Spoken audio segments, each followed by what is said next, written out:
Hello guys, welcome to our channel.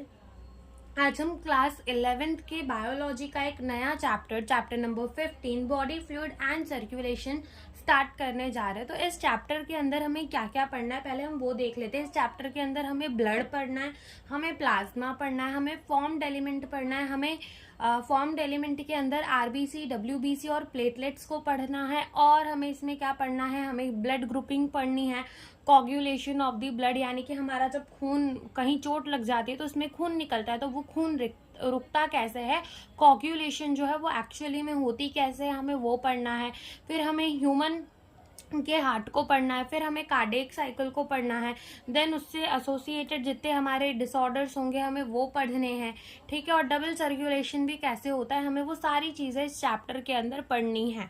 Okay, तो अगर अपन बात करें बॉडी फ्लूइड एंड सर्कुलेशन की, ठीक है, तो यहाँ पर हम देखेंगे कि बॉडी का फ्लूइड कौन सा है और उसकी सर्कुलेशन के बारे में पढ़ेंगे कि उसके सर्कुलेशन में क्या होगा। तो अगर हम बात करें, हम अगर कोई भी कभी भी ब्लड की स्टडी, अब अगर हम बात करें बॉडी फ्लूइड की, तो ह्यूमन के अंदर जो बॉडी फ्लूइड होगा वो मेनली क्या हो जाएगा, ब्लड हो जाएगा। तो जो ब्लड की स्टडी होती है कि जब भी हम खून के बारे में, ब्लड के बारे में कुछ भी पढ़ रहे होते हैं तो हम उसको क्या कहते हैं, हेमियोटोलॉजी कहते हैं। क्या कहते हैं, हेमियोटोलॉजी, जो कि हम आगे देखेंगे। ऐसे ही ब्लड के फॉर्मेशन को हम कहते हैं हेमियोपोइसिस, जो कि हम आगे लिखेंगे जब हम ब्लड पढ़ेंगे। लेकिन इससे पहले हमें एक नई चीज पढ़नी है। वो क्या, नई चीज तो नहीं कहेंगे, पुरानी चीज ही, जो हमने ह्यूमन रेस्पिरेटरी सिस्टम, देखो respiratory system, breathing and exchange of gases वाले चैप्टर के अंदर भी हमने स्टार्टिंग का जो इंट्रोडक्शन लिया था तो उसमें हमने कहा था कि हमारे जो सेल होते हैं उनमें हमें क्या देना पड़ता है, उसको हमें देना पड़ता है ग्लूकोज और क्या देना पड़ता है, ऑक्सीजन। फिर वो बनाकर हमें क्या दे देता है, एटीपी, और एटीपी के साथ वो हमें क्या बनाकर देता है, एटीपी के साथ हमें बनाकर देता है वो कार्बन डाइऑक्साइड, जो कि एक हार्मफुल गैस है और जो कि हमें अपने सेल से कॉन्स्टेंटली निकालनी पड़ेगी, उसे रिमूव करना पड़ेगा। और ऑक्सीजन हमें अपने सेल को कंटिन्यूसली क्या करना पड़ेगा, देना पड़ेगा। तो ये हमने उस चैप्टर के अंदर भी देखा था। तो अब मान लो कि हमारा क्या है, ये एक सेल है, ठीक है।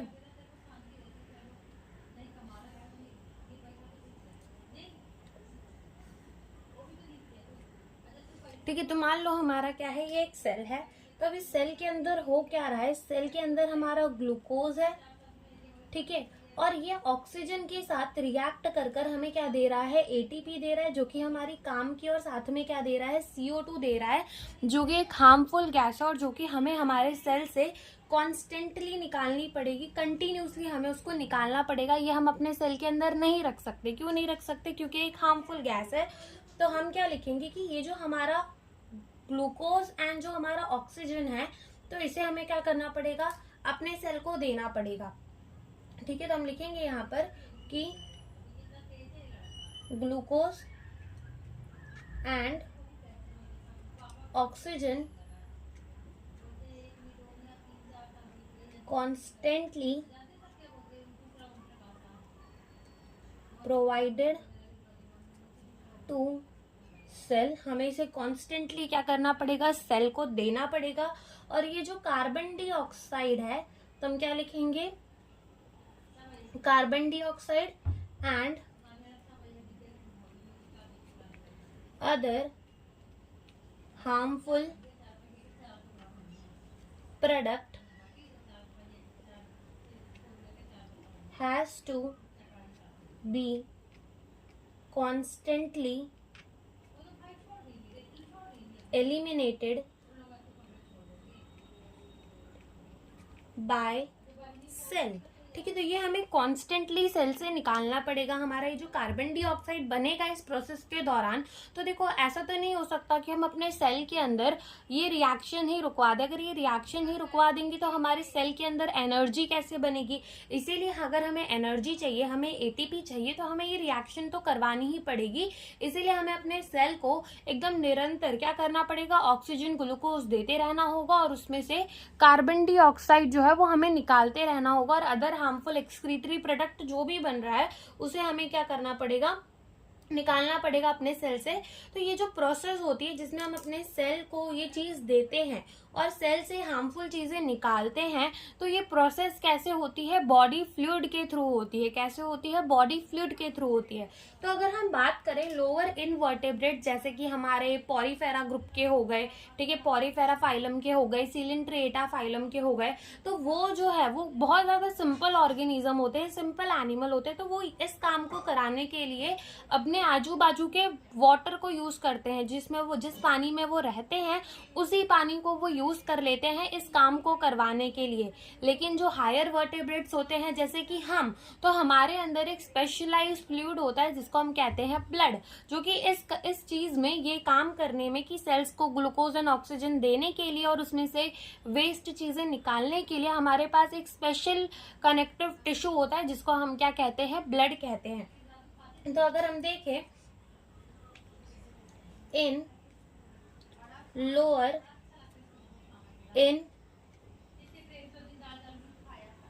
लोअर इनवर्टेब्रेट लाइक, जैसे कि हमारे पॉरीफेरा एंड सिलेंट्रिएटा, ठीक है। सिलेंट्रिएटा कौन होते हैं, हमारा एक फाइलम ही होता है एनिमल का जिसको हम निडारिया भी कहते हैं, ठीक है। तो इसमें क्या होता है, लाइक अपना स्पंजेस हो गया, और ये पॉरीफेरा के अंदर क्या आते हैं, अपने स्पंजेस आते हैं। और सिलेंट्रिएटा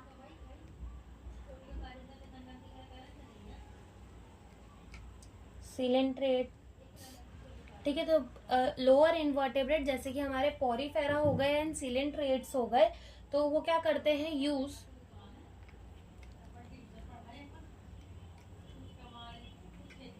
surrounding water for this process, ठीक है। इस प्रोसेस के लिए वो क्या करते हैं, अपने सराउंडिंग वाटर को यूज करते हैं। जैसे कि अगर हम एक पॉरीफेरा का एग्जांपल ले भी, तो जैसे समझ लो कि ये क्या है, हमारे पॉरीफेरा की एक बॉडी है। पॉरीफेरा, देखो इसके नाम में ही आ रहा है पॉरीफेरा, यानी कि इसकी बॉडी में क्या होंगे, पोर्स होंगे, पोर्स बियरिंग। पोर्स का मतलब होता है छेद, ठीक है। तो इसके बॉडी में क्या होते हैं, बहुत सारे छेद होते हैं,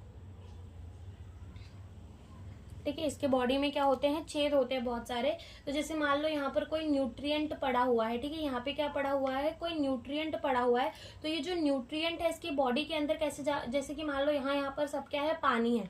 क्यों, क्योंकि ये पॉरीफेरा जो है वो पानी में ही रहते हैं, ठीक है। तो यहाँ पर न्यूट्रिएंट है, तो वो क्या होगा कि वाटर इसकी बॉडी के अंदर जाएगा, ठीक है। वाटर इसके बॉडी के अंदर जाएगा और ये न्यूट्रिएंट को लेकर जाएगा। अब न्यूट्रिएंट को वाटर लेकर चला गया इसकी बॉडी के अंदर, अब क्या होगा कि यहाँ पे से वाटर जो है वो एग्जिट कर जाएगा, ठीक है। यहाँ से वाटर जो है वो एग्जिट कर जाएगा, और ऐसे ये इस प्रोसेस को करवाने के लिए क्या यूज करते हैं, अपने आजू बाजू के वाटर को यूज करते हैं, ठीक है। एक्सचेंज के लिए, एक्सचेंज ऑफ मटेरियल के लिए वो क्या करते हैं, अपने आजू बाजू के वाटर को यूज करते हैं। वैसे इस पोर का नाम भी होता है जिसको क्या कहते हैं, ऑस्टिया, ठीक है। क्या कहते हैं, ऑस्टिया। तो न्यूट्रिएंट सारे आते हैं, यहाँ एक्सचेंज होता है और वो क्या करता है, वाटर जो है वो यहाँ से एग्जिट हो जाता है, चला जाता है। तो ये हमारा किसका फिगर है, पॉरीफेरा का फिगर है, ठीक है।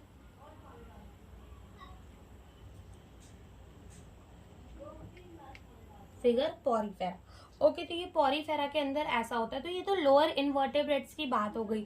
लेकिन हमने कहा ना कि जो हमारे हायर वर्टेब्रेट्स होते हैं जैसे कि ह्यूमन हो गए, तो वो क्या करते हैं, उनके पास एक स्पेशलाइज्ड फ्लूइड कनेक्टिव टिश्यू होता है इस काम को कराने के लिए, जिसको क्या कहते हैं, ब्लड कहते हैं। क्या कहते हैं, ब्लड कहते हैं।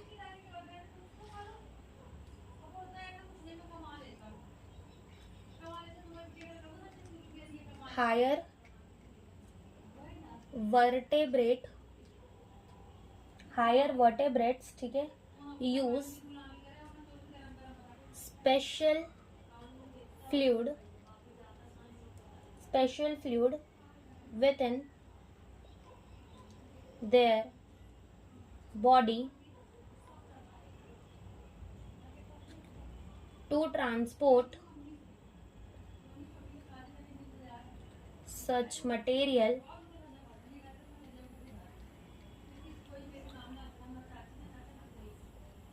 the special fluid is blood। तो ये जो स्पेशल फ्लूइड होता है वो क्या होता है, ब्लड होता है। किसके अंदर होता है, हमारे हायर वर्टेब्रेट्स के अंदर। ये हमें देखने को मिलता है। लेकिन अगर अपन देखिए ब्लड की बात करें तो अगर कभी तुम एक ब्लड लो एक टेस्ट ट्यूब के अंदर, ठीक है, और उसको क्या करो एकदम जोर से ऐसे गोल गोल गोल गोल गोल गोल करके घुमा दो उस ब्लड को, तो वो ब्लड क्या होता है, सेपरेट आउट हो जाता है कि नीचे तुम्हारे एकदम आरबीसीज बैठ जाते हैं, बीच में तुम्हारे डब्ल्यूबीसी बैठ जाते हैं और ऊपर की तरफ तुम्हारा प्लाज्मा दिखने लगता है। यानी कि ब्लड के अंदर हमारे अलग अलग कंपोनेंट पाए जाते हैं, इतना तो हमें समझ में आता है। तो अगर हम क्लासिफिकेशन देखें ब्लड का, तो ब्लड के अंदर हमारी दो चीजें पाई जाएंगी।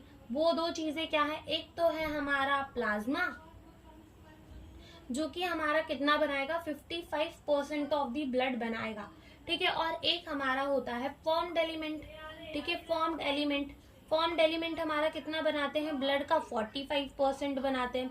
अब फॉर्म्ड एलिमेंट के भी अंदर हमें क्या देखने को मिलता है, फॉर्म्ड एलिमेंट के अंदर हमें देखने को मिलता है एक तो हमारा ब्लड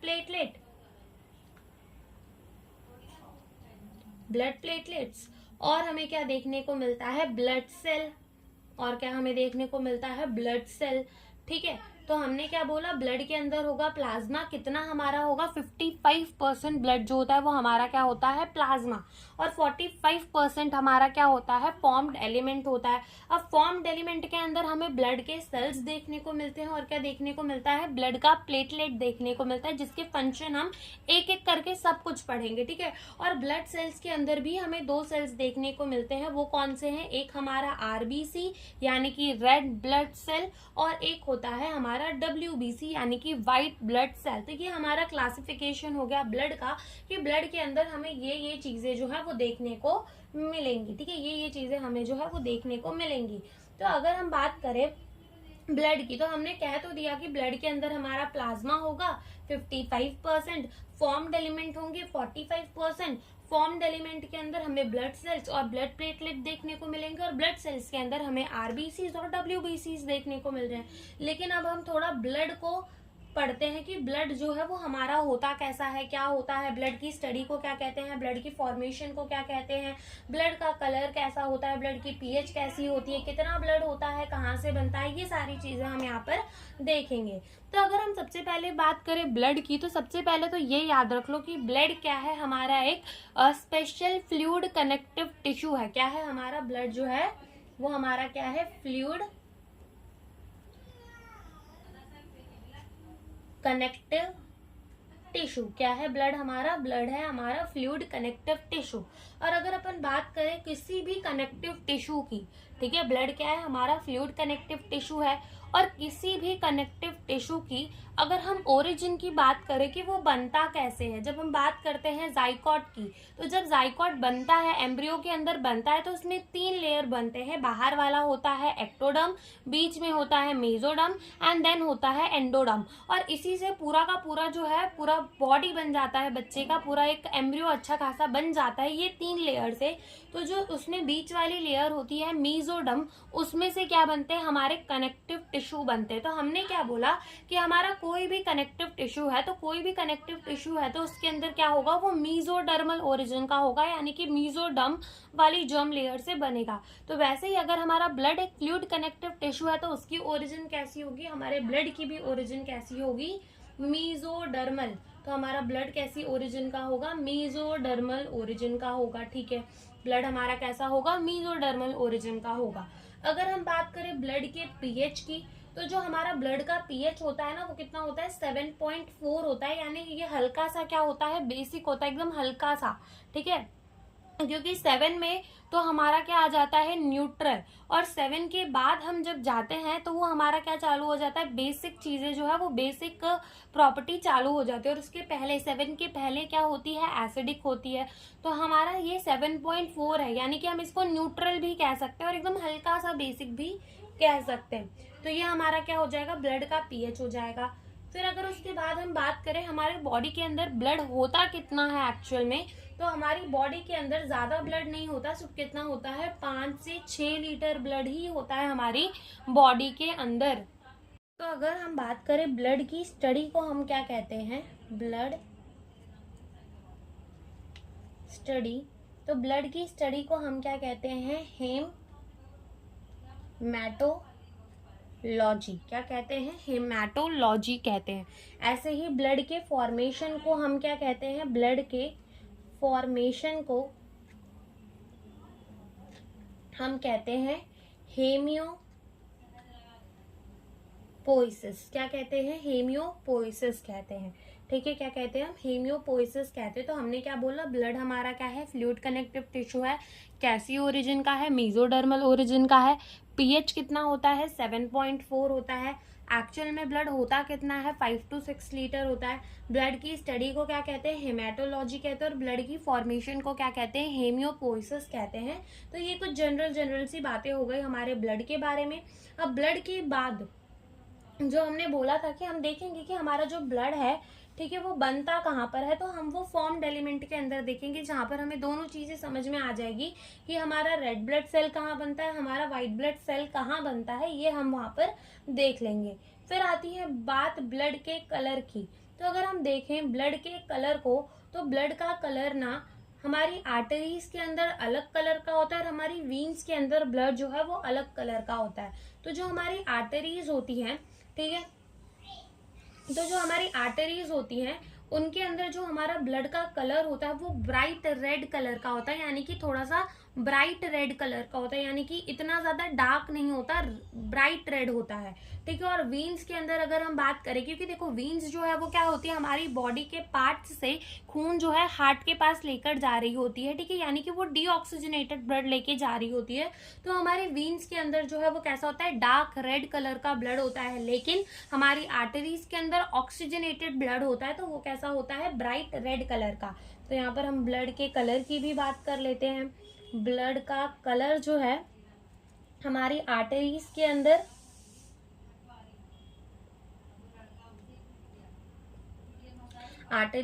होता कैसा है? ऑक्सीजनेटेड ब्लड होता है, जो कि कौन से कलर का होता है? ब्राइट रेड कलर का। ठीक है, और अगर हम बात करें वीन्स के अंदर, तो उसमें हमारा होता क्या है? डीऑक्सीजनेटेड ब्लड होता है, जो कि कैसा होता है? डार्क रेड कलर का। ठीक है, कैसा होगा? डार्क रेड कलर का। तो ये हमने जनरल सी बातें कर ली किसके बारे में? ब्लड के बारे में।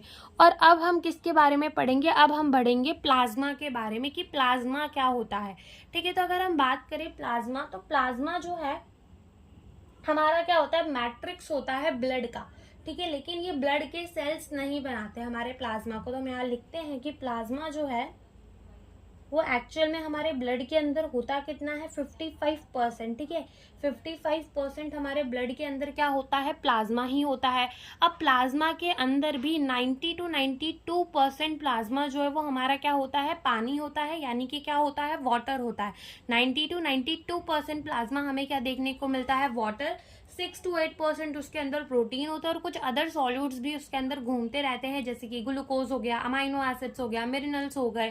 ठीक है, ये सारी चीजें भी उसके अंदर घूमती रहती हैं। ठीक है, तो ये सारी चीजें हम लिख लेते हैं एक बार। तो ब्लड सबसे पहले हम लिखेंगे कि प्लाज्मा जो होता है वो हमारा कैसे कलर का होता है? पेल येलो कलर का होता है। ठीक है, पेल येलो कलर। ठीक है, प्लाज्मा जो होता है वो कैसा होता है? पेल येलो कलर का होता है, और विस्कस फ्लूइड होता है, यानी कि गाढ़ा गाढ़ा सा होता है। ठीक है, तो इसमें क्या लिखेंगे? विस्कस फ्लूइड होता है, यानी कि कैसा होता है? गाढ़ा सा होता है। ठीक है, और हमारा 55% ऑफ दी ब्लड को हमारा कौन बनाता है? प्लाज्मा। प्लाज्मा के अंदर 90 to 92% जो होता है वो हमारा क्या होता है? वाटर, यानी कि कितना ज्यादा हमारा पानी होता है हमारे ब्लड के अंदर, वही हमें सोचने जैसी बात हो जाती है। ठीक है, और यहाँ पर प्रोटीन कितना होता है? 6 to 8% प्लाज्मा हमारा क्या होता है? प्रोटीन होता है। अब प्रोटीन भी सिर्फ एक टाइप के नहीं पाए जाते, यहाँ पर 3 टाइप के प्रोटीन पाए जाते हैं। कौन कौन से? फिब्रोजन, ग्लोब्यूलिन एंड एल्ब्यूमिन। ठीक है, ये 3 मेजर प्रोटीन जो है वो हमारे प्लाज्मा के अंदर हमें देखने को मिलते हैं। तो हम लिखेंगे यहाँ पर कौन कौन से प्रोटीन पाए जाते हैं। पहला हमारा कौन सा हो गया?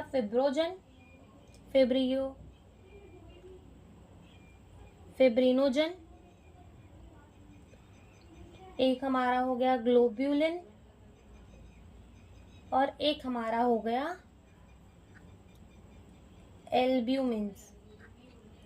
ठीक है, तो ये 3 मेजर प्रोटीन जो होते हैं वो हमारे प्लाज्मा के अंदर पाए जाते हैं, जिसमें से हमारा जो फिब्रिनोजन होता है वो clotting and coagulation of the blood के अंदर नीडेड होता है। फिब्रिनोजन, ठीक है, ये किसमें नीडेड होता है? हमारे clotting and coagulation of the blood में। तो जब भी कोई चोट लग जाती है तो हमारे स्किन के ऊपर एक काला काला सा पैच जैसा बन जाता है, बहुत स्कम जैसा, एकदम हार्ड होता है एकदम, ठीक है, तो वो बन जाता है। तो वो क्या होता है? क्लॉट होता है। तो ये जो फिब्रोजन होता है वो क्लॉटिंग और कोगुलेशन ऑफ द ब्लड यानी ब्लड को रोकने के काम आती है।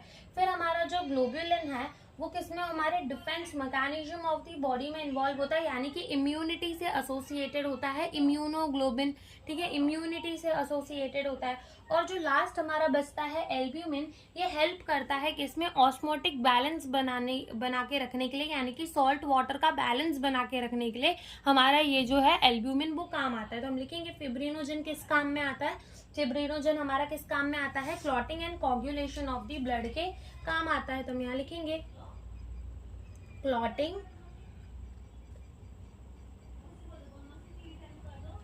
कोगुलेशन ऑफ ब्लड के काम आएगा, ठीक है।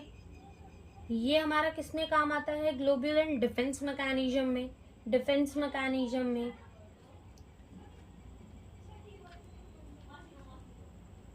Defence mechanism. और एल्ब्यूमिन हमारा किसमें आता है? ऑस्मोटिक बैलेंस बना के रखने के काम आता है, ऑस्मोटिक बैलेंस बनाने में ये हमारा काम आता है, ठीक है। तो ये तो हो गया हमारा प्लाज्मा। प्लाज्मा के अंदर हमने क्या बोला? 90 to 92% क्या होगा? वाटर होगा। 6 to 8% प्रोटीन होंगे। कौन से 3 मेजर प्रोटीन होंगे हमने वो देख लिया। अब एक और चीज हमारे प्लाज्मा के अंदर पाई जाती है, वो क्या है? अदर सॉल्यूट्स, ठीक है। और कुछ भी सॉल्यूट्स जो है वो हमारे प्लाज्मा के अंदर हमें देखने को मिल जाते हैं। जैसे पहला सॉल्यूट्स तो जो है हमें हमारे प्लाज्मा के अंदर देखने को मिल जाएगा वो है मिनरल, ठीक है। मिनरल कौन कौन से हो गए हमारे? जैसे कि हमारा Na+, जैसे कि हमारा Ca+2, जैसे कि हमारा Mg+2, जैसे कि हमारा बाइकार्बोनेट आयन, ठीक है, जैसे कि हमारा हो गया क्लोराइड आयन। ये सारे आयन्स जो है वो प्रेजेंट होते हैं। और कैसे प्रेजेंट होते हैं? ट्रांजिट फॉर्म में, यानी कि ये चलते ही रहते हैं हमारे प्लाज्मा के अंदर, ठीक है। और क्या क्या देखने को मिल जाएगा? और हमें देखने को मिल जाएगा ग्लूकोज, ठीक है, ग्लूकोज देखने को मिल जाएगा। अमाइनो एसिड्स देखने को मिल जाएंगे। क्या देखने को मिल जाएंगे? अमाइनो एसिड्स देखने को मिल जाएंगे। लिपिड देखने को मिल जाएंगे, ठीक है, लिपिड्स देखने को मिल जाएंगे। ये हमारे प्लाज्मा के अंदर प्रेजेंट होते हैं। और ये भी किस में प्रेजेंट होते हैं? ट्रांजिट फॉर्म में ही प्रेजेंट होते हैं, यानी कि हमारे प्लाज्मा के अंदर चलते रहते हैं। और क्या देखने को मिल जाएगा? हमारे और प्रोटीन्स देखने को मिल जाएंगे जो कि हमारे clotting and coagulation of the blood के अंदर काम आते हैं। वो भी हमारे प्लाज्मा के अंदर प्रेजेंट होते हैं, लेकिन कैसे? इनएक्टिव फॉर्म के अंदर। तो हम लिखेंगे यहाँ पर फैक्टर फॉर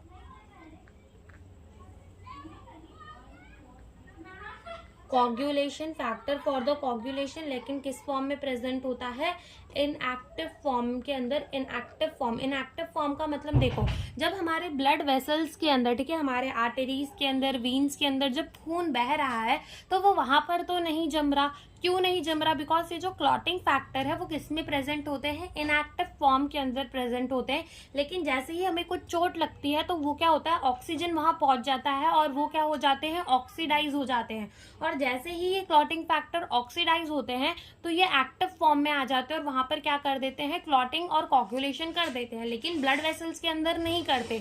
क्यों नहीं करते? क्योंकि वो इनएक्टिव फॉर्म में होते हैं। और ऐसा होना भी नहीं चाहिए कि हमारे आर्टरीज और वीन के अंदर ब्लड जो है वो कोगुलेट हो जाए। अगर कोगुलेट हो गया तो इंसान मर जाएगा। इस वजह से हमारे ये कैसे प्रेजेंट होते हैं? इनएक्टिव फॉर्म के अंदर, जो कि हम कोगुलेशन ऑफ द ब्लड के अंदर और ज्यादा डिटेल में पढ़ेंगे कि कैसे वो ऑक्सीडाइज होते हैं, देन कैसे हमारा क्लॉट फॉर्मेशन स्टार्ट होता है और कैसे हमारी बॉडी के अंदर क्लॉटिंग जो है वो नहीं होती, ये हम देखेंगे, ठीक है। और यहाँ पर आखिरी बात जो हमारे सीरम के अंदर आती है वो ये आती है कि हमारा जो प्लाज्मा है उसके अंदर हमारी आखिरी बात ये आती है कि सीरम जो है वो क्या होता है। तो अगर हम बात करें सीरम की, ठीक है, किसकी बात करें? सीरम की।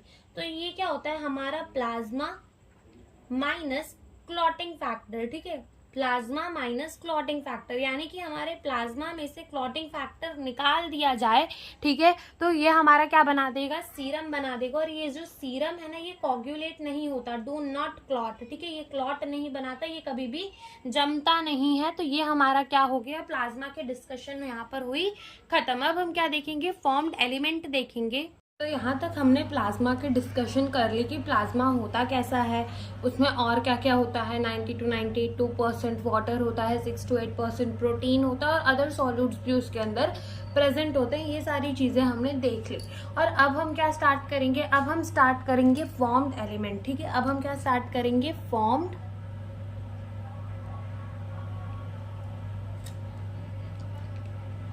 एलिमेंट्स। तो अगर अपन बात करें फॉर्म्ड एलिमेंट की, तो फॉर्म्ड एलिमेंट जो है वो हमारे ब्लड का कितना % बनाता है। तो हमने ये पढ़ लिया था कि वो हमारे ब्लड का कितना बनाता है, 45%। कितना बनाता है हमारा, 45%, ठीक है। तो यहाँ पे हम लिख देते हैं कि कितना बनाता है वो, 45% बनाता है हमारे ब्लड का, ठीक है। फॉर्म्ड एलिमेंट के अंदर हमने क्या क्या बोला था, क्या आता है हमारा आरबीसी एंड डब्ल्यूबीसी। क्या आता है फॉर्म्ड एलिमेंट के अंदर, हमारा आरबीसी एंड डब्ल्यूबीसी। तो सबसे पहले हम क्या पढ़ेंगे, आरबीसी को पढ़ेंगे। किसे पढ़ेंगे, आरबीसी। अब इस आरबीसी का क्या करते हैं, फुल फॉर्म भी लिख लेते हैं। तो आरबीसी का फुल फॉर्म क्या होगा, रेड ब्लड सेल, ठीक है। आरबीसी का फुल फॉर्म क्या होगा, रेड ब्लड सेल। अब इस आरबीसी को और हम क्या कहते हैं, इस आरबीसी यानी कि रेड ब्लड सेल को हम और क्या कहते हैं, तो इस रेड ब्लड सेल को K/A का मतलब होता है अल्सो नोन एज। तो इस आरबीसी को हम और क्या कहते हैं, हम इसको कहते हैं इरिथ्रोसाइट्स, ठीक है।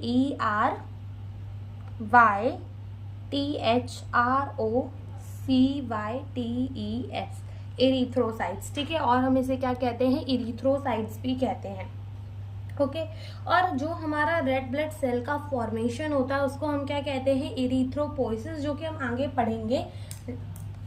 लेकिन उससे पहले हम ये पढ़ेंगे कि हमारी आरबीसीज जो हैं वो एक्चुअल में बनती कहाँ पर है, ठीक है। तो अब ये बनने का जो चीज होता है, यानी कि ये जो फॉर्मेशन होता है आरबीसी का, वो अलग अलग होता है। एम्ब्रियो के अंदर भी अलग होता है और अडल्ट्स के अंदर अलग होता है। तो पहले हम किसकी बात कर लेते हैं, सबसे पहले तो हम लिख लेते हैं यहाँ पे कि जो हमारा फॉर्मेशन होता है आरबीसी फॉर्मेशन, ठीक है। आरबीसी फॉर्मेशन, आरबीसी की फॉर्मेशन को हम कहते क्या है, आरबीसी की फॉर्मेशन को हम कहते हैं इरिथ्रोपोइसिस। क्या कहते हैं हम इसको, कहते हैं इरिथ्रोपोइसिस, ये ओ आएगा, ठीक है। हम इसको क्या कहते हैं, इरिथ्रोपोइसिस कहते हैं आरबीसी के फॉर्मेशन को। तो ये जो आरबीसी की फॉर्मेशन है, हम एम्ब्रॉनिक स्टेज में बात करें, जब एम्ब्रॉनिक स्टेज होती है, ठीक है, बच्चा मदर की वॉर्म के अंदर होता है, तब जब हमारी आरबीसी फॉर्मेशन होती है तो वो कहाँ कहाँ पे होती है, यॉर्क सैक के अंदर होती है। लिवर से हमारी आरबीसी यानी कि रेड ब्लड सेल्स बनते हैं, हमारे स्प्लीन से बनते हैं और बोन मैरो से भी बनते हैं। कब, लास्ट स्टेज में, ठीक है। जब एकदम लास्ट स्टेज आ जाता है तब हमारे बोन मैरो में से भी बनने लगते हैं। लेकिन अगर हम बात करें अडल्ट की, तो अडल्ट के अंदर हमारे जो लॉन्ग बोन मैरो होते हैं, सिर्फ और सिर्फ वहीं पे आरबीसी की फॉर्मेशन होती है। अब ये बोन मैरो क्या होता है पहले हम लिख लेते हैं, फिर हम बोन मैरो को भी समझेंगे। तो हम सबसे पहले बात कर लेते हैं कब, इन द एम्ब्रॉनिक स्टेज।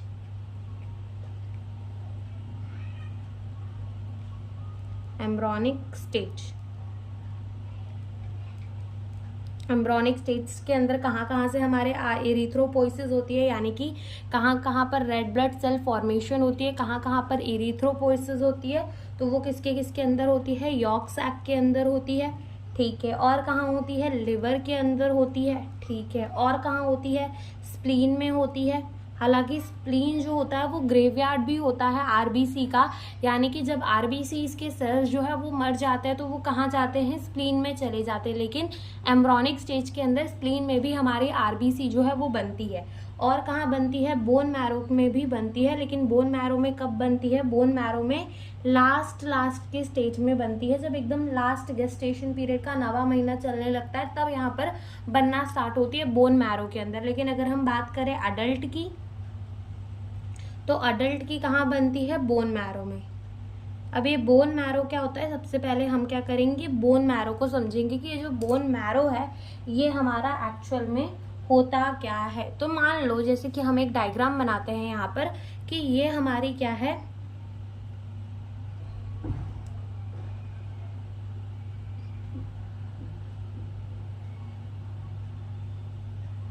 ये हमारी क्या है, हड्डी है, ठीक है, क्या है, हड्डी है। ओके, अब इस हड्डी में क्या होगा कि यहाँ पर ना हमारा इतना जो रीजन होगा, ठीक है, यहाँ से जो इतना बीच का रीजन होगा, ये रीजन जिसको मैं शेड कर देती हूँ, ठीक है। अब इसके अंदर की जो मैट्रिक्स होती है ना, ये बोन के अंदर की मैट्रिक्स से पूरी जगह जो है बोन की, इसी को क्या कहते हैं, बोन मैरो कहते हैं। लेकिन ये बोन मैरो जो है ये दो होते हैं, एक होता है रेड बोन मैरो और एक होता है येलो बोन मैरो। तो यहाँ का जो रीजन होता है, ठीक है, यहाँ का जो रीजन, इसको क्या कहते हैं, इसको कहते हैं रेड बोन मैरो। क्या कहते हैं इसको कहते हैं रेड बोन मैरो, ठीक है, क्या कहते हैं, रेड बोन मैरो। इसको भी क्या कहेंगे, रेड बोन मैरो ही कहेंगे, इसको भी क्या कह देते हैं, रेड बोन मैरो ही कहते हैं। लेकिन ये वाला जो रीजन है जो बीच में मैंने शेड किया है, इसे क्या कहते हैं, इसे कहते हैं येलो बोन मैरो। क्या कहते हैं, येलो बोन मैरो। तो अगर अपन बात करें हमारे आरबीसी के फॉर्मेशन की, रेड ब्लड सेल फॉर्मेशन की, तो वो कहाँ पे होती है, तो हमारा जो आरबीसी है वो कहाँ बनता है, रेड बोन मैरो के अंदर। और आरबीसी ही क्यों, हमारी आरबीसी, डब्ल्यूबीसी और प्लेटलेट सारे कहाँ बनते हैं, हमारे रेड बोन मैरो से ही बनते हैं।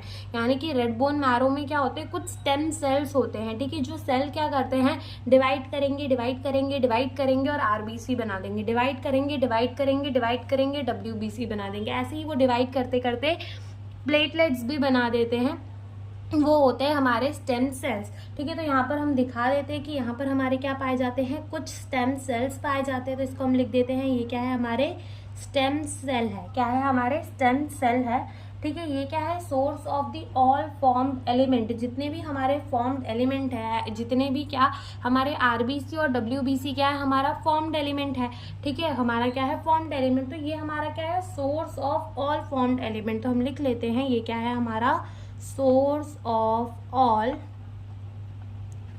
फॉर्म्ड एलिमेंट, ठीक है। यानी कि आरबीसी, डब्ल्यूबीसी, प्लेटलेट भी क्या होता है, यहीं पर बनता है, इसी सेल्स से बनता है। तो होता क्या है एक्चुअल में, ये स्टेम सेल्स डिवाइड करते हैं और डिवाइड करने के बाद ये हमें ना, डिवाइड करने के बाद ये हमें क्या दे देते हैं, मतलब ये अलग अलग तरीके से तीनों चीज़ों को बनाते हैं।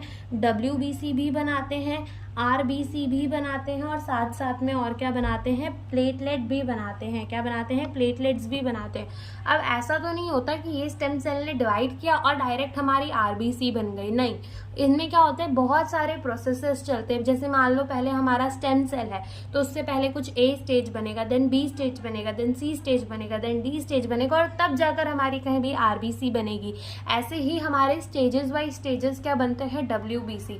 ऐसे ही हमारे क्या बनते हैं, प्लेटलेट्स बनते हैं। डायरेक्टली स्टेम सेल डिवाइड करके ये तीनों चीज़ें हमें नहीं देता, ठीक है। अलग अलग करके स्टेजेस बाय स्टेजेस करके, एक स्टेज से दूसरा, दूसरा से तीसरा, तीसरे से चौथा, ऐसे कर करके हमारा क्या करता है, स्टेम सेल डिवाइड करके ये तीनों चीज़ें हमें बनाकर देता है, ठीक है। और येलो बोन मैरो क्या होता है कि हमने देख तो लिया कि रेड बोन मैरो में भाई रेड ब्लड सेल बनेंगे, ओके ठीक है, रेड ब्लड सेल हमारे रेड बोन मैरो के अंदर बन जाएंगे। लेकिन येलो बोन मैरो का क्या, तो जब कभी भी एक्सीडेंट हो जाता है, ठीक है, या फिर बहुत ज़्यादा खून जो है ब्लड का लॉस हो जाता है, तो ऐसे इमरजेंसी केसेस के अंदर हमारे येलो बोन मैरो भी ये जो इरिथ्रोपोइसिस का काम है ये चालू कर देते हैं। कब, जब इमरजेंसी केसेस होते हैं खाली तभी, ठीक है। तो ये हमारी किसकी बात हो गई, फॉर्मेशन की, कि हमारा रेड ब्लड सेल बनता कहाँ है, उसे बोलते कहाँ है, एम्ब्रॉनिक स्टेज में कैसे बनता है, अडल्ट के अंदर कैसे बनता है, ठीक है।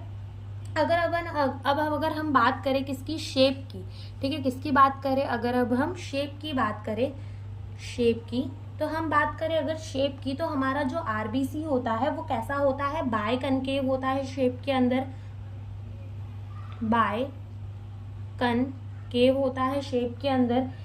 बाय कनकेव का मतलब तो समझते हो ना, मतलब जैसे कि अगर मान लो एक स्पून है, ठीक है, तो जो स्पून के अंदर का साइड होगा वो क्या होगा, कनकेव होगा, और जो बाहर का साइड होगा वो क्या होगा, कॉन्वेक्स होगा। तो ये बाय कनकेव होता है शेप के अंदर। तो हम इसका डायग्राम भी बनाएंगे तब हमें समझ में आ जाएगा कि कैसे ये बाय कनकेव होता है शेप के अंदर। और ये कैसा होता है, ई न्यूक्लिएटेड होता है, यानी कि इसके अंदर हमें न्यूक्लियस देखने को नहीं मिलता। क्यों, ऐसा क्यों? हमारे रेड ब्लड सेल के अंदर हमें न्यूक्लियस नहीं देखने को मिलेगा, क्योंकि हमारा रेड ब्लड सेल का जितना भी स्पेस होता है वो अवेलेबल होता है फॉर द ऑक्सीजन ट्रांसपोर्ट। ठीक है, उसके अंदर क्या होते हैं, हीमोग्लोबिन होते हैं, और ज़्यादा से ज़्यादा स्पेस जो है वो ऑक्सीजन ट्रांसपोर्ट यानी ऑक्सीजन की ट्रांसपोर्ट करने के लिए रखा जाता है। इसके वजह से ये कैसे सेल्स होते हैं, ई न्यूक्लिएटेड होते हैं, और आरबीसी को घोस्ट सेल भी कहा जाता है। ठीक है, तो ये हमारे कैसे होते हैं, ई न्यूक्लिएटेड, एक्सेप्ट कैमल के अंदर। तो कैमल के अंदर जो है हमें न्यूक्लियस देखने को मिलेगा।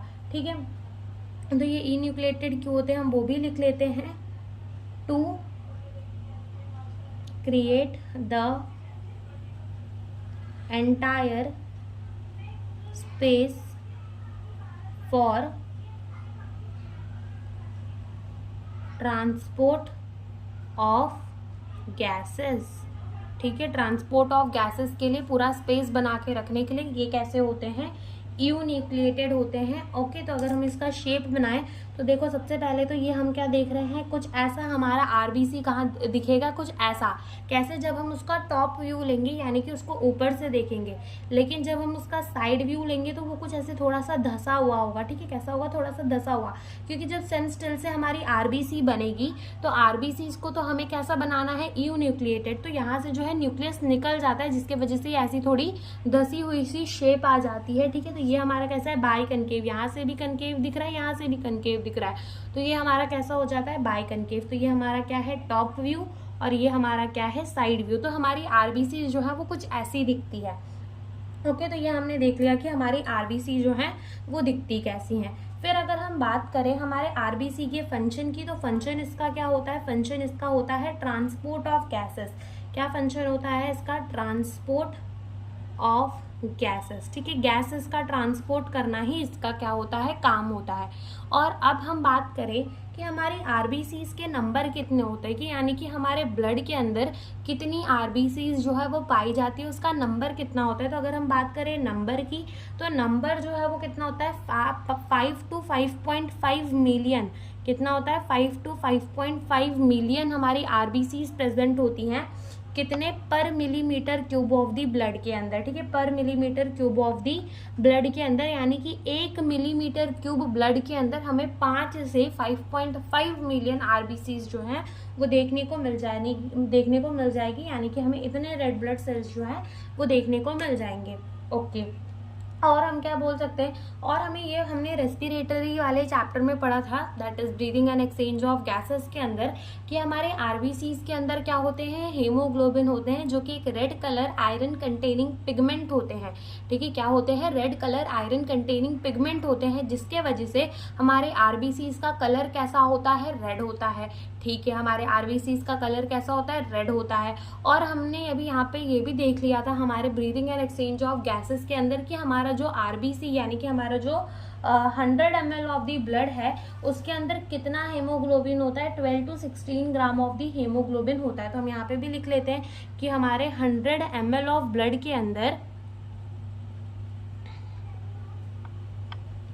हमें कितना, 12 to 6 gram of the haemoglobin जो है वो देखने को मिल जाएगा। 100 ml ऑफ दी ब्लड के अंदर 12 to 16 gram of the haemoglobin. ठीक है, इतना हेमोग्लोबिन जो है वो हमें देखने को मिल जाएगा। अगर अपन लाइफ स्पैन की बात करें कि हमारा आरबीसी, जैसे कि हमारे जो लाइनिंग ऑफ द गट, ठीक है, हमारे जो स्टमक के लाइनिंग के सेल्स होते हैं वो हाइड्रोक्लोरिक एसिड की वजह से डिस्ट्रॉय हो जाते हैं, ऐसे ही हमारे सेल्स जो है स्किन के वो डिस्ट्रॉय होते रहते हैं। ठीक है, वैसे ही हमारी आरबीसी जो है वो एकदम अमर नहीं होती, इमोर्टल नहीं होती, वो भी क्या होती रहती है, डिस्ट्रॉय होती रहती हैं। तो अगर हम बात करें कि हमारी आरबीसीज कितने दिन तक जिंदा रहती है, तो वो है 120 डेज। ठीक है, 120 दिन की क्या होती है, लाइफ स्पैन होती है हमारी आरबीसीज की, और उसके बाद वो हमारा कहाँ चला जाता है, डिस्ट्रॉय होने के बाद स्प्लीन में चला जाता है। कहाँ डिस्ट्रॉय होता है, स्प्लीन के अंदर हमारा आरबीसी जो है वो डिस्ट्रॉय होता है, इसलिए स्प्लीन होता है एक ऑर्गन। ठीक है, अगर आप सर्च मारोगे गूगल में तो आपको दिख जाएगा स्प्लीन कैसा दिखता है। ठीक है, तो स्प्लीन क्या होता है, एक ऑर्गन होता है जहां पर हमारी आरबीसी जो है वो डिस्ट्रॉय होती है, इसलिए स्प्लीन को और क्या कह दिया जाता है, स्प्लीन को और कह दिया जाता है ग्रेवयार्ड ऑफ द आरबीसी। इसका मतलब ग्रेवयार्ड का मतलब होता है कब्रिस्तान। तो किसके लिए कब्रिस्तान है, वो आरबीसी यानी कि रेड ब्लड सेल के लिए कब्रिस्तान का काम करते हैं, इसलिए स्प्लीन को क्या कह दिया जाता है, ग्रेवयार्ड ऑफ द आरबीसी। तो हम यहाँ पर लिखेंगे कि हमारी स्प्लीन का जो हमारा रेड ब्लड सेल है उसका लाइफ स्पैन कितना है। तो लाइफ स्पैन ऑफ आरबीसी का लाइफ स्पैन कितना होता है हमारा, 120 डेज होता है।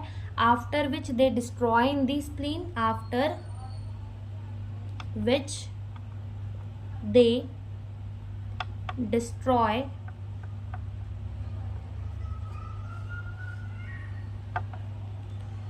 इन स्प्लीन, ठीक है। और स्प्लीन को हम क्या कहते हैं, ग्रेवयार्ड ऑफ आरबीसी। इसको हम क्या कहते हैं, ग्रेवयार्ड ऑफ दी आरबीसी भी कहते हैं। तो ये हमने कॉमन चीज, मतलब एनसीईआरटी की एक एक लाइन कवर करके हमने क्या कर लिया, हमारी आरबीसी को खत्म कर लिया। तो एक बार हम फटाफट से फिर से देखते हैं हमारी आरबीसी क्या होती है। आरबीसी हमारी रेड ब्लड सेल, इसको और क्या कहते हैं, इरिथ्रोसाइट्स कहते हैं। आरबीसी के फॉर्मेशन को हम क्या कहते हैं, इरिथ्रोपोइसिस कहते हैं। एम्ब्रॉनिक स्टेज में हमारी इरिथ्रोपोइसिस कहाँ पर होती है, yolk sac, liver, spleen, bone marrow के अंदर होती है लास्ट स्टेज में। अडल्ट के अंदर कहाँ चलती है, बोन मैरो। कौन से बोन मैरो के अंदर, रेड बोन मैरो के अंदर। इमरजेंसी केसेस में कहाँ चलेगी, येलो बोन मैरो के अंदर। चाहिए तो उधर लिख लेना, ठीक है। और शेप की अगर अपन बात करें तो वो कैसी होती है, बाय न्यूक्लिएटेड होती है, बाय कनकेव होती है और ई न्यूक्लिएटेड होती है, यानी कि उसके अंदर न्यूक्लियस नहीं देखने को मिलता। इसका एक एक्सेप्शन है, एक्सेप्ट कैमल, ठीक है, कैमल। मतलब अब यहाँ पर हमने लिखा है ई न्यूक्लिएटेड, इसका मतलब ये नहीं कि मतलब यहाँ पर मैमल्स की बात हो रही है कि मैमल के अंदर जो हमारी आरबीसी होती है वो कैसी होती है, ई न्यूक्लिएटेड होती है, यानी कि उसके अंदर सेल्स नहीं होते। लेकिन कैमल जो है वो हमारा एक ऐसा मैमल है जिसके अंदर हमें जो है आरबीसी के अंदर न्यूक्लियस देखने को मिलेगा। लेकिन अगर कोई पढ़ेगा फ्रॉग, ठीक है, तो फ्रॉग के अंदर जो आरबीसी होती है वो न्यूक्लिएटेड होती है। लेकिन क्या फ्रॉग एक मैमल है, फ्रॉग मैमल नहीं है। तो ये सिर्फ किसकी बात चल रही है, मैमल की बात चल रही है कि मैमल्स के अंदर आरबीसी कैसे होते हैं, ई न्यूक्लिएटेड होते हैं। और इसका एक्सेप्शन क्या है, हमारा कैमल है। क्यों ई न्यूक्लिएटेड होते हैं, ताकि सारा स्पेस जो है वो किसके लिए अवेलेबल रहे, फॉर द ऑक्सीजन ट्रांसपोर्ट, ठीक है। अगर हम देखें तो हमारे आरबीसी का शेप देख लिया, नंबर कितनी होते हैं, 5 to 5.5 मिलियन पर millimetre cube of the blood. और 100 ml ऑफ द ब्लड के अंदर हमें 12 से 16 ग्राम ऑफ द हेमोग्लोबिन देखने को मिल जाएगा। हेमोग्लोबिन क्या है, एक red colour iron containing pigment है जो कि हमारे आरबीसी को रेड कलर देता है। अगर हम इसकी फंक्शन की बात करें आरबीसी की, तो ट्रांसपोर्ट ऑफ द गैसेस इसका फंक्शन होता है। लाइफ स्पैन की बात करें तो 120 डेज इसकी लाइफ स्पैन होती है। आफ्टर विच वो क्या होती है, डिस्ट्रॉय हो जाती है स्प्लीन के अंदर। और स्प्लीन को ही क्या कहा जाता है, ग्रेवयार्ड ऑफ द आरबीसी भी कहा जाता है। तो ये हमारा जो है आरबीसी यहाँ पर होता है खत्म। अब हम क्या स्टार्ट करेंगे, हमारा डब्ल्यूबीसी। और डब्ल्यूबीसी को हम क्या कहते हैं, वाइट ब्लड सेल, ठीक है। और क्या कहते हैं, हम इसको कहते हैं वाइट ब्लड सेल। तो अगर हम बात करें हमारे डब्ल्यूबीसी की, तो जैसे हमने अपने आरबीसी को क्या कहा था, इरिथ्रोसाइट्स, वैसे ही हम अपनी डब्ल्यूबीसी को भी कुछ कहते हैं। और वो क्या कहते हैं, हम उनको कहते हैं ल्यूकोसाइट। क्या कहते हैं, ल्यूकोसाइट। तो हम लिखेंगे कि अल्सो नोन एज ल्यूकोसाइट्स, ठीक है। इसको और क्या कहते हैं, ल्यूकोसाइट्स भी कहते हैं। अगर अपन इनकी नंबर की बात करें, जैसे हमारी आरबीसी कितनी थी, 5 to 5.5 मिलियन पर millimetre cube of the blood. तो ये जो हमारे ल्यूकोसाइट्स है वो इतने ज्यादा नंबर के अंदर तो नहीं होते, वो कम ही होते हैं। कितने होते हैं हमारे, 6,000 to 8,000 पर मिलीमीटर क्यूब ऑफ ब्लड, ठीक है। हमारे कितने होते हैं नंबर में, 6,000 to 8,000 पर millimetre cube of the blood. और ये जो हमारे डब्ल्यूबीसी है ना, वो एक्चुअली में कम ही होने चाहिए, ठीक है। हमारे बॉडी के अंदर ज़्यादा डब्ल्यूबीसी नहीं होने चाहिए। अब ऐसा क्यों, ज़्यादा डब्ल्यूबीसी क्यों नहीं हो सकते हमारे बॉडी के अंदर। अब जब ज़्यादा डब्ल्यूबीसी हो जाती है तो क्या होता है कि ना ब्लड कैंसर हो जाता है, जिसको क्या कहते हैं, ल्यूकेमिया कहते हैं। तो ब्लड कैंसर के अंदर एक्चुअल में होता ये है कि हमारा जो WBC का नंबर है वो बहुत ज़्यादा बढ़ जाता है, जिसके वजह से क्या हो जाता है, ब्लड कैंसर हो जाता है। ठीक है, क्या हो जाता है, ब्लड कैंसर। ठीक है, तो यहीं पर हमारी WBC जो है वो एक्चुअली में कम ही होनी चाहिए, ज़्यादा नहीं होनी चाहिए। और जैसे हमने अपने रेड ब्लड सेल फॉर्मेशन को क्या कहा था, इरिथ्रोपोइसिस कहा था, वैसे हम वाइट ब्लड सेल फॉर्मेशन को क्या कह देते हैं, ल्यूकोपोइसिस कह देते हैं। ठीक है, अब WBC भी हमारे अलग अलग टाइप के होते हैं, जो कि हम आगे देखेंगे, पहले हम इतना लिख लेते हैं। तो हम इसके फॉर्मेशन को क्या कहते हैं, फॉर्मेशन को हम क्या कहते हैं, इसके फॉर्मेशन को हम कहते हैं ल्यूकोपोइसिस, ल्यूकोपोइसिस। ठीक है, क्या कहते हैं, ल्यूकोपोइसिस। और हमारा एक कंडीशन होता है जिसको हम क्या कहते हैं, ल्यूकेमिया, यानी कि क्या होता है, blood cancer in which number of WBC increases. ठीक है, जिसमें नंबर ऑफ द WBC बढ़ जाते हैं तो क्या हो जाती है, ब्लड कैंसर। अब जैसे कि हमने कहा कि हमारे WBC भी होते हैं कितने टाइप के, 2 टाइप के। एक हमारे होते हैं ग्रैन्युलोसाइट और एक हमारे होते हैं ए ग्रैन्युलोसाइट। तो ग्रैन्युलोसाइट्स, ठीक है, नाम में ही आ रहा है ग्रैन्युलोसाइट्स, यानी कि उसके अंदर क्या होते हैं, ग्रैन्यूल्स प्रेजेंट होते हैं। और ए ग्रैन्युलोसाइट, ए का मतलब होता है एब्सेंट, यानी कि उसके अंदर हमें ग्रैन्युलोसाइट्स नहीं देखने को मिलेंगे। ठीक है, तो ग्रैन्युलोसाइट्स जो है उसके अंदर हमें क्या देखने को मिलेंगे, ग्रैन्यूल। और ए ग्रैन्युलोसाइट के अंदर हमें ग्रैन्यूल देखने को नहीं मिलेंगे। तो हम यहाँ लिखते हैं, एक हमारे होते हैं ग्रैन्युलोसाइट्स और एक हमारे होते हैं ए ग्रैन्युलोसाइट्स। ठीक है, एक होते हैं ग्रैन्युलोसाइट्स और एक होते हैं ए ग्रैन्युलोसाइट्स। ग्रैन्युलोसाइट्स के अंदर हमें क्या देखने को मिलेंगे, प्रेजेंट ग्रैन्यूल। ठीक है, यहाँ पर हमें ग्रैन्यूल्स जो है वो देखने को मिलेंगे। इधर पर एब्सेंट ग्रैन्यूल जो होंगे यहाँ पर हमें नहीं देखने को मिलेंगे। अब ग्रैन्यूल्स जो है वो होते क्या है, तो ग्रैन्यूल्स जो होते हैं इनके अंदर कुछ केमिकल भरा हुआ होता है, तो ये केमिकल्स इनके अंदर प्रेजेंट होते हैं। अब हमारे ग्रैन्युलोसाइट्स हैं वो फर्दर कितने टाइप के हैं, 3 टाइप के। और ए ग्रैन्युलोसाइट कितने टाइप के हैं, 2 टाइप के। तो जो हमारे ग्रैन्युलोसाइट है फर्दर 3 हमारे हैं, कितने हैं, 3। ठीक है, और उन तीनों का हम क्या लिखते हैं, नाम। तो जिसमें सबसे पहला है हमारा न्यूट्रोफिल, उसके बाद है हमारा इओसिनोफिल, और उसके बाद है हमारा बेसोफिल। ठीक है, तो ये हमारे कैसे हैं, ग्रैन्युलोसाइट। इनके अंदर ग्रैन्यूल्स हमें देखने को मिलेंगे। ठीक है, इनके अंदर ग्रैन्यूल्स जो है वो हमें देखने को मिल जाएंगे। वैसे ही हमारे ए ग्रैन्युलोसाइट्स है जिनके अंदर हमें ग्रैन्यूल देखने को नहीं मिलेंगे। तो ए ग्रैन्युलोसाइट्स जो है वो हमारे कितने हैं, 2 हैं। 2 कौन कौन से ए ग्रैन्युलोसाइट्स हैं हमारे, एक तो है हमारा मोनोसाइट और एक है हमारा लिम्फोसाइट। तो हम लिखेंगे लिम्फोसाइट और एक है हमारा मोनोसाइट, एक है कितना हमारा, मोनोसाइट। अब क्या करेंगे, अब हम ये जो WBCs हैं हमारे ग्रैन्युलोसाइट के अंदर कौन कौन से, न्यूट्रोफिल, इओसिनोफिल और बेसोफिल। ए ग्रैन्युलोसाइट के अंदर कौन सा, लिम्फोसाइट एंड मोनोसाइट। तो पहले हम यहाँ पर टेबल बनाएंगे, पहले हम ग्रैन्युलोसाइट्स को टेबल से कंपेयर करके पढ़ेंगे और बाद में हम ए ग्रैन्युलोसाइट्स को टेबल से कंपेयर करके पढ़ेंगे। तो हम कुछ एक ऐसा सा टेबल बना लेंगे जिसके अंदर हम ये तीनों को ही कंपेयर करके पढ़ेंगे, तो ये कुछ ज़्यादा इजी हो जाएगा। तो सबसे पहले यहाँ पर हम क्या लिखेंगे, करेक्टर लिखेंगे कि हम किस करेक्टर की कंपैरिजन करने वाले हैं। ठीक है, उसके बाद यहाँ पर हम न्यूट्रोफिल के बारे में लिखेंगे, न्यूट्रोफिल के बारे में। इसके बाद हम लिखेंगे इओसिनोफिल के बारे में, इओसिनोफिल। ठीक है, और यहाँ पर हम किसके बारे में लिखेंगे, बेसोफिल के बारे में। ओके, तो सबसे पहले अगर हम न्यूट्रोफिल को देखें तो सबसे पहले हम इनकी क्या देखेंगे, शेप देखेंगे। क्या देखेंगे, इनकी शेप देखेंगे। तो ये शेप जो होती है बहुत इंपॉर्टेंट होती है। तो ये पहले हम किसको देख रहे हैं, ग्रैन्युलोसाइट्स को देख रहे हैं। ठीक है, तो अगर हम न्यूट्रोफिल की शेप की बात करें तो शेप इन द मीन यहाँ पर हम क्या देखेंगे, न्यूक्लियस की शेप देखेंगे। तो सबसे पहले हम न्यूट्रोफिल का एक सेल बनाते हैं। अब इसकी अगर हम बात करें शेप की, इसकी न्यूक्लियस की शेप की, तो इसका न्यूक्लियस जो होता है वो कैसा होता है, मल्टी लोब्ड न्यूक्लियस होता है, यानी कि बहुत सारे लोब्स हमें इसके अंदर देखने को मिलते हैं। ठीक है। ये क्या होता है, हमारा मल्टी लोब्ड न्यूक्लियस हमें देखने को मिलता है किसके अंदर, न्यूट्रोफिल के अंदर ऐसे मल्टी लोब न्यूक्लियस हमें देखने को मिलता है।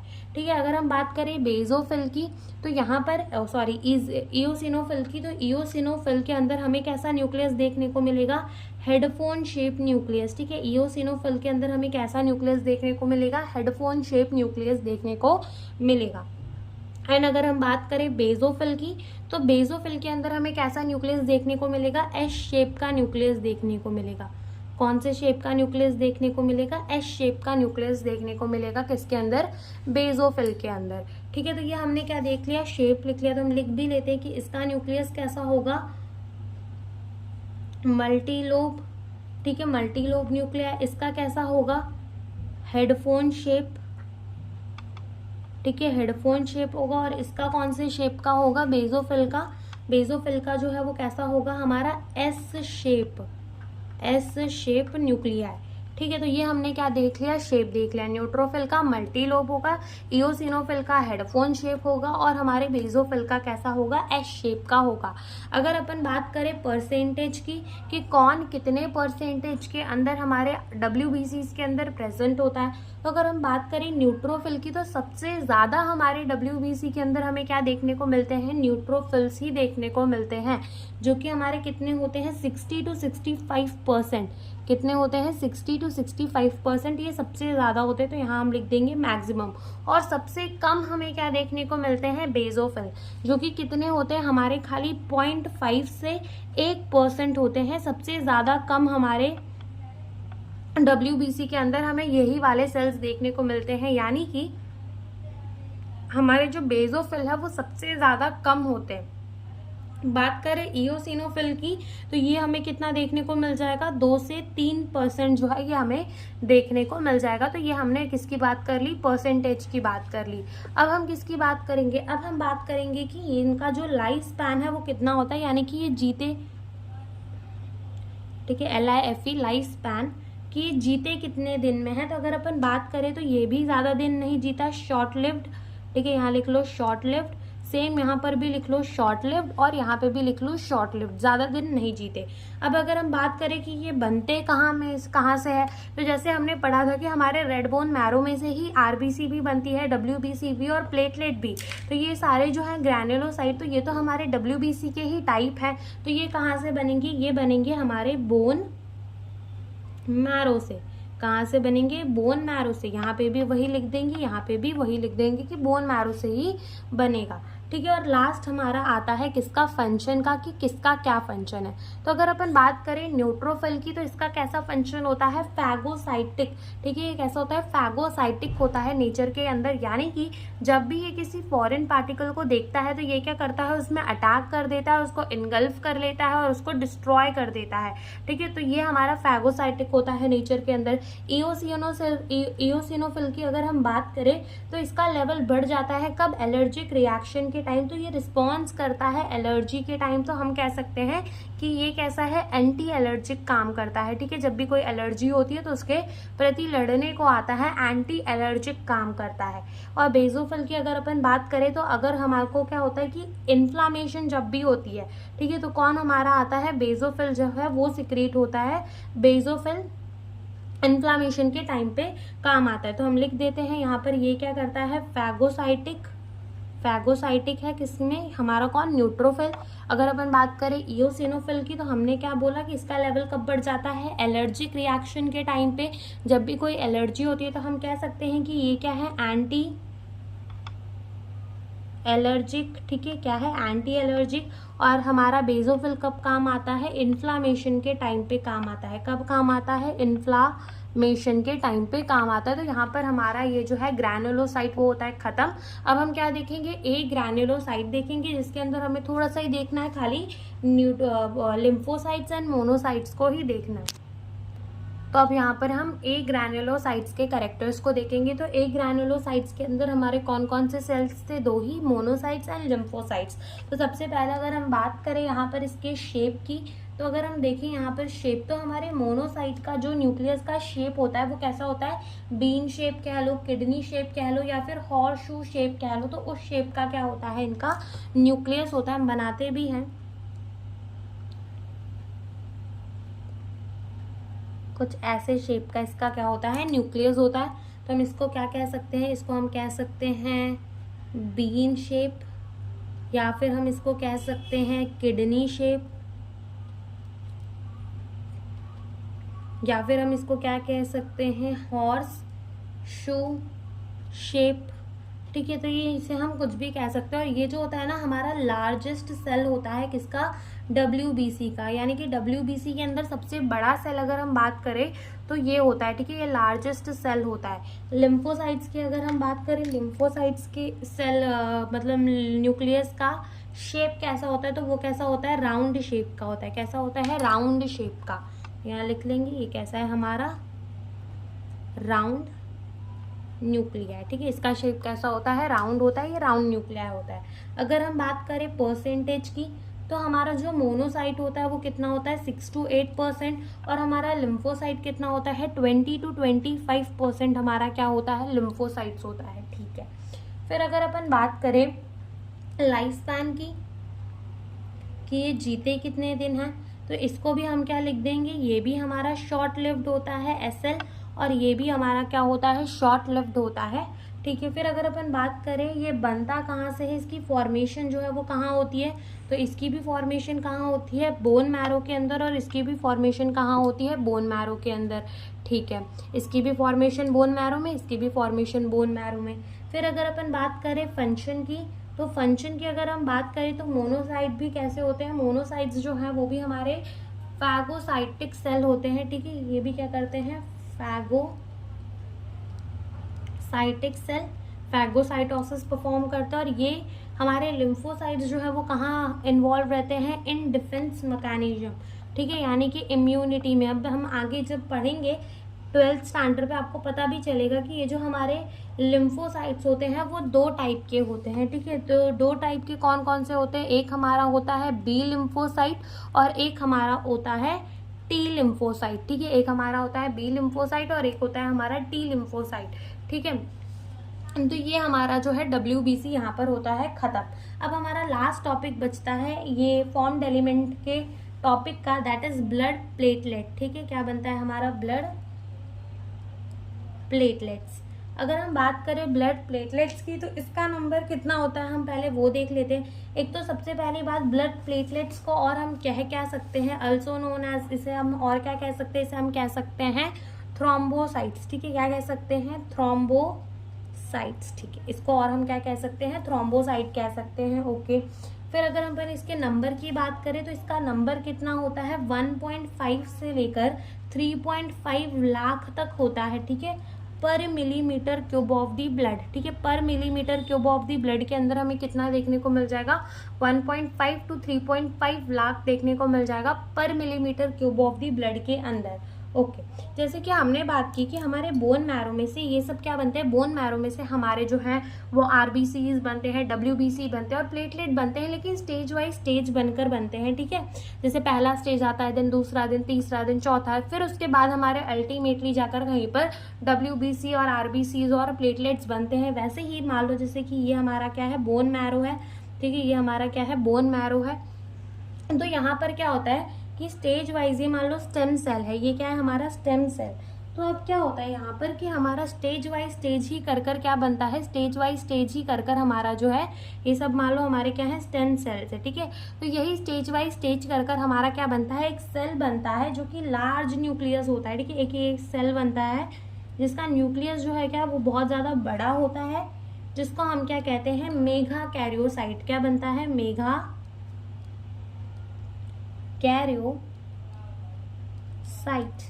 इसके नाम में ही है, मेगा का मतलब क्या होता है, बड़ा, कैरियो का मतलब क्या होता है, न्यूक्लियस। ठीक है, तो इसके अंदर साइट का मतलब होता है सेल, मेगा का मतलब क्या होगा, बिग, कैरियो का मतलब क्या होगा, न्यूक्लियस, और साइट का मतलब क्या होगा, सेल, यानी कि एक बिग न्यूक्लियस सेल बनता है। ठीक है, ये इसको हम कहते हैं मेगा कैरियोसाइट। अब ये जो मेगा कैरियोसाइट्स हैं यही टूट टूट कर छोटे छोटे से हमारे क्या बना देते हैं, प्लेटलेट्स बना देते हैं। ठीक है, यही हमारे टूट टूट कर क्या बना देंगे, प्लेटलेट बना देंगे। अब ये जो प्लेटलेट होते हैं ये स्टिकी से सेल्स होते हैं। ठीक है, चिपक जाते हैं, एकदम स्टिकी से होते हैं और इरेगुलर शेप के होते हैं। इनका कोई रेगुलर शेप नहीं होता, इरेगुलर शेप के होते हैं। तो हम यहाँ लिखेंगे ये हमारे क्या बन गए हैं, प्लेटलेट्स।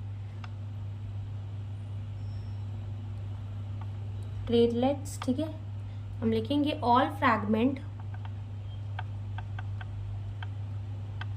formed